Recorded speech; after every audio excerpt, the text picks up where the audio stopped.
Ladies and gentlemen, I'm RichTheMan. Make sure to like and subscribe, and let's run into the 26th of September 2018 edition of Marvel Contest of Champions News.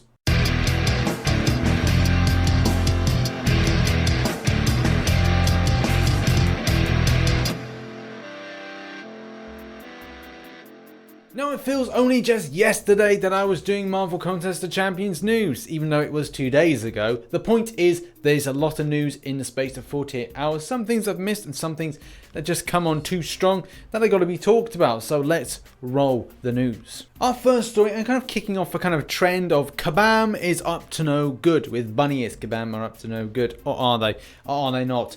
Well, there's things going on. So the first thing to really mention is Alliance Wars. You may be finding that you're not able to get an Alliance Wars match, and you're like, well, what's happening with the matchmaker? Well, there is something that Kabam have been doing, tinkering, found an issue, whatever, but it's going to be resolved hopefully by the end of this video being released. There is a message at the moment in the forum top line that obviously explains this fact. Our second story raises you an iPhone XS issue that's always on top of our iPhone X issue. So what the hell am I talking about? Well, as you know, the iPhone XS was recently released, and people that have able to got it have been playing it with the game, as you do. But there is an issue which has been replicated from the glory days of iPhone X being released, in that when you dash back, or you are in a block and dash back, you're finding that you are indeed staying still and going, take me, just do damage on me to your opponent, which obviously is really annoying, especially as most content in game is very competitive and also very kind of skill based. So yeah, chances are if you stand still for any length of time, you're going to lose a hell of a lot of health, and it's going to cost you the player when it comes to reviving your champions that have been down because of an issue. Kabam have said they're looking into this, with Kabam Lyra even confirming that this is due to a DPI, the new device issue, and that a new update will fix this issue. Next up, and a post which I've actually kind of adapted into a video, and this is the future of the Mystic line. Now, this post has got a lot more traction since I decided to run a video on it, and there are times where I'll find certain posts that I like and I want to explore a bit more and kind of create a bit more depth, add a bit more kind of research to it, and I've done just that. But it's to bring you the attention of this particular article. What do people think about the Mystic line? Do you feel that it is not going anywhere? Because there's so much less Mystic champions nowadays than there are in correspondence to others. I think last time I checked, there's 17 Mystics to then about comparable 5 to 6 more in other classes. So yeah, it's a bit of a problem at the moment. It's a great read for this article, and if you want to watch my video all about the Mystic line, then please give it a watch. There's a link is in the description for it. I think it's a pretty good video. I spent a lot of time and effort, and it's only 5 minutes of your time, so give it a watch. You might learn a few things, and at the same time it may be a little bit informative. Next up, I'm looking at this particular article, which is having a little bit of traction, and at the same time people are, they're clocking on, they've got an opinion on the matter, and it's all to do with the amount of positions that cut off for featured 5-star arena. Now, it's one of a pipe dream of many people to be able to emulate those that are able to put in stacks of millions of points into arena. Now, granted, there are times that you'll feel yourself being able to put in at least about 20 mil and kind of go, right, that was a good weekend for me. But at the same time, I can't put in the amount of numbers that people putting in. With most new champion going in, and it's the latest champion being Emma Frost, it's more than likely going to be in the 70 mil mark. And people may kind of go, 70 mil? Yes, that's usually about the safest point anyone could ever give for new champions being put in, which is a disappointment. But at the same time, the competitive edge to this game, this is the second argument, in that, well, is it fair? This is a competitive thing. It's called arena. It wouldn't be so much of a kind of a poster thing of saying arena if you're not battling hard to get the best prize and emerging #1. But with the meta changing of the game and things in the future, it does feel that we should at least stretch that to 500. So many people and even YouTubers have come across being shafted by the evil 151 annoyance. So finishing 151 will mean that you will not get that 5-star champion, and all that grind and effort that you've put in has been utterly pointless, and makes you just go like, why the hell did I waste all my time, my weekend, maybe even my money? For the people that invest a lot with their financials and their money to get certain champions, that's crazy. Some people will opt for reinvesting battle chips, so they get the battle chips in, they spend them on uncollected arena crystals, and then they're able to then fund themselves. To the extent of, can you actually self-fund yourself without putting any money in order to get a 5-star featured? It's probably an idea for a video at a later point. Maybe I should do that and kind of look for an arena exposed video. Either way, that's something that I think is going to have a mixed reaction in the community. Do you think that we should be having a more flexible 5-star featured cutoff, in that it's going to be more than 150? What are your thoughts? Do you have an idea of maybe a number? And on the other side, do you think that it should be left alone and it should be more of a competitive arena based edge to it? And shit happens, Either way, have your thoughts in the comment section or go to this forum post and have your say as well. Okay, our next story is all about quitting and kind of the structure behind why people are kind of saying no more to the game. This post is done by Nihung, and it's got a good listing of stuff, so let's just break this down. The first thing he's got a problem with is bugs, and that is one of his main reasons. The second reason is lack of customer focus. Nerfing is another issue that this particular person had as well. Cheating, which is something that we have a big frustration in Alliance Wars. That's one of the biggest issues for cheating. And finally is overpowered champions, especially ones that are really obscure, like your Dominoes, even Blade, because I'm not saying that Blade is a mainstream champion, because there's a lot of mainstream based champions. It kind of even puts a point about Jean Grey, and this is something that I've talked about a long time ago. I think I got really bored with kind of repeating myself about Jean Grey being so powerful, and the fact that we don't have a Jean Grey in. We've got a Phoenix, but no Jean Grey. But I suppose maybe there's something that can be done in the future with that, with right changes.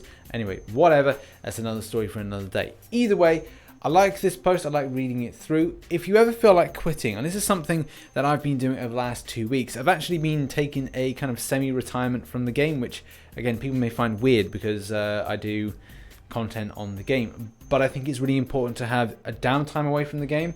So I'll still do my Alliance questing and my Alliance Wars, but doing arena grinding, I've not done for 2 weeks. And that's just to keep my sanity, and at the same time so I can play other games. I'm really enjoying playing Spider-Man, as well as Dungeon Hunter Champions, which I do cover on the channel. But I think that's that point that you've got to take a little step back, just ignore the BS for a while, and then come back 2 weeks fresh.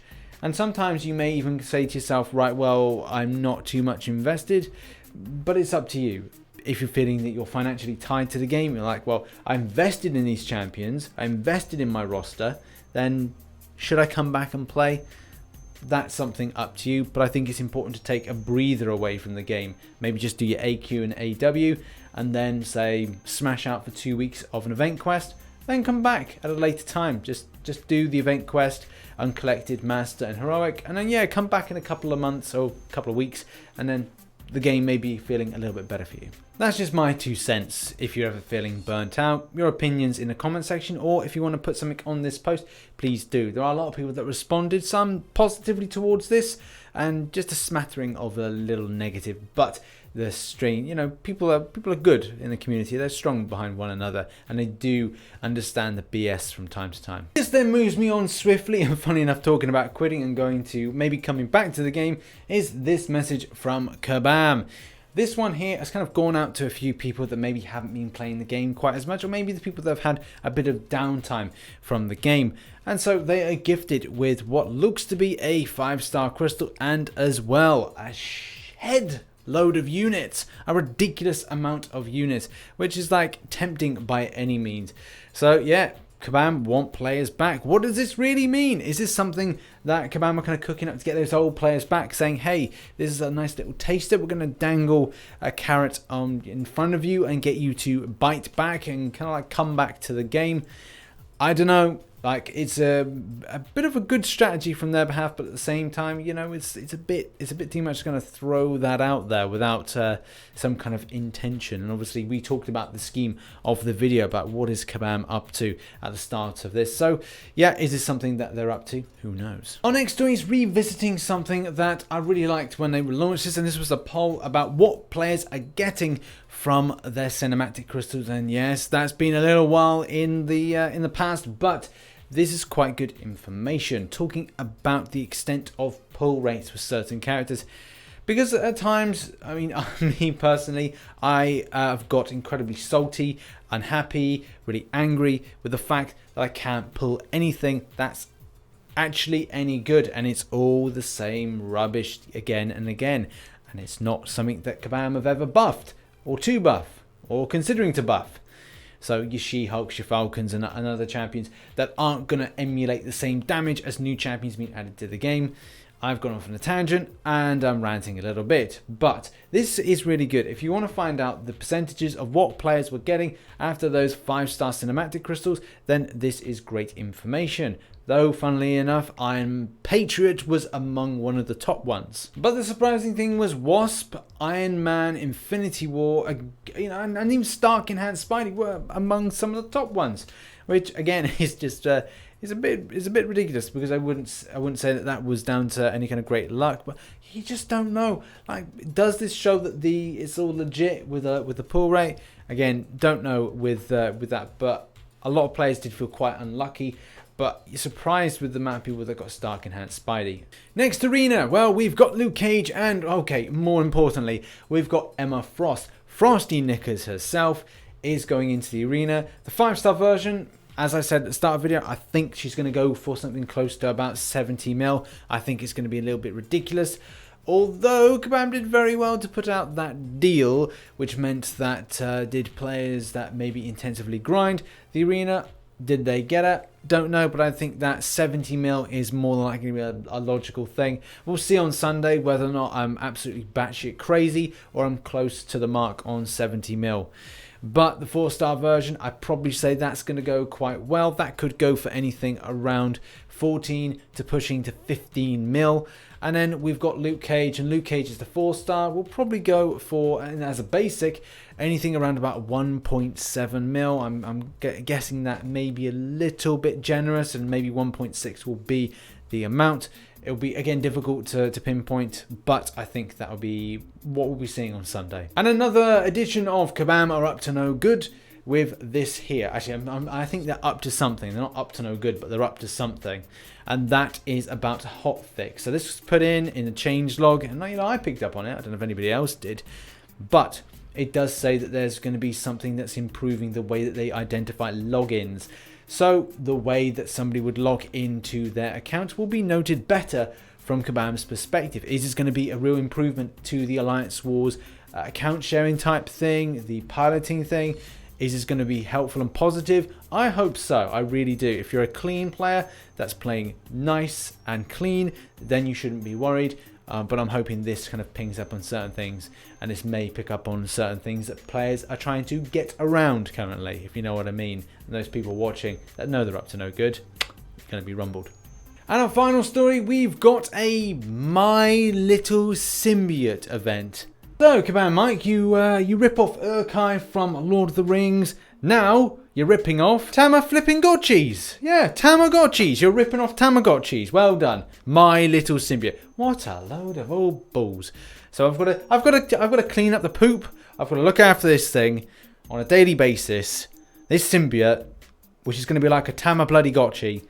And whoever doesn't know what a Tamagotchi is, oh, thank God. I was killing my monster, my Tamagotchi, all the time. Constantly in the bloody egg. Constantly surrounded by shite. Each bloody day. Thank God they died out. These Tamagotchis, I mean symbiotes, are going to be able to take on some of the hardest content, or help with the hardest content. The hardest temporary content. Yay. Thanks, Kabam. That's what we needed after Emma Frost. Real hard content. Yay. I'm sure it's going to be fine. we've got the new events coming. So the new monthly event is going to be about Venom. So that kind of ties in quite cool to release of the movie.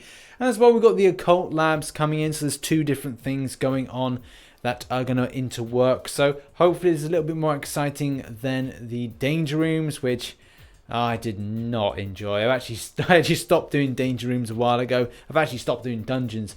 So I'm hoping for a more exciting month next month. So how it seems in a nutshell is you have the Bill Clintar catalysts, and you're able to then improve your symbiote, your Tamagotchi, which is good because it's going to help you out. And as well, you use your strands to purchase specific boosts or improvement boosts when you're taking on the more difficult content, and there are increased difficulties. Kabam want you to really invest in your symbiote and try to boost him up as well as strengthening him up, because he's going to be able to take on the symbiote difficulty, which will launch on the 17th of October. So make sure you're getting him as strong as possible. The really strong Tamagotchi bastard he is. The other point to really make is that the uncollected difficulty doesn't apply in this one. It's called epic, and epic difficulty does mean that you'll be able to, if you're up to level 40, be able to get in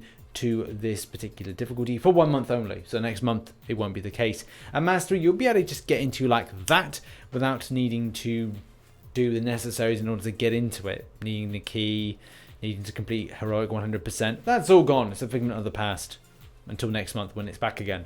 But all that negativity that I put in at the start, is that now washed away? Because this looks very promising in that you can take your symbiote up to a certain level which is unparalleled to most champions in the game, and that's even stronger than 6 stars, so that's pretty darn powerful. But you will need to complete epic difficulty to get the best out of your symbiote. Now I know what you're thinking. Kabam Mike says something about taking in difficult content, and why can't I take him into Labyrinth of Legends, Realm of Legends? And that should be the case. No, it's not. God damn it. Why can't I take my Tamagotchi in Labyrinth of Legends? Kabam, Mike, you tease. And obviously you can't take him into Alliance Wars. You're being deterred from that, so don't even think about it. Don't even think it. I know you're thinking about it, don't. And a full list of the boosts and enhancement can be found in the link in the description. So in short, this looks really exciting. It's probably going to be the thing that makes me really want to grind out hard in game next month, especially to improve nurture and expel a lot of damage with my symbiote in Marvel Contest of Champions. Roll on October. That's been your Marvel Contest of Champions news for the 26th of September 2018. Have a great week. It's hump day, so it means that the end of the week is fast approaching, and I can't wait for it to be over because I've got so many things to do this weekend. It is unreal. There's going to be some content, but I've got some life stuff I've got to deal with. Sad times, but there'll be plenty of content. Good times. I've been RichTheMan. Make sure to like and subscribe, and as always, I shall catch you on the flip side. Bye bye for now.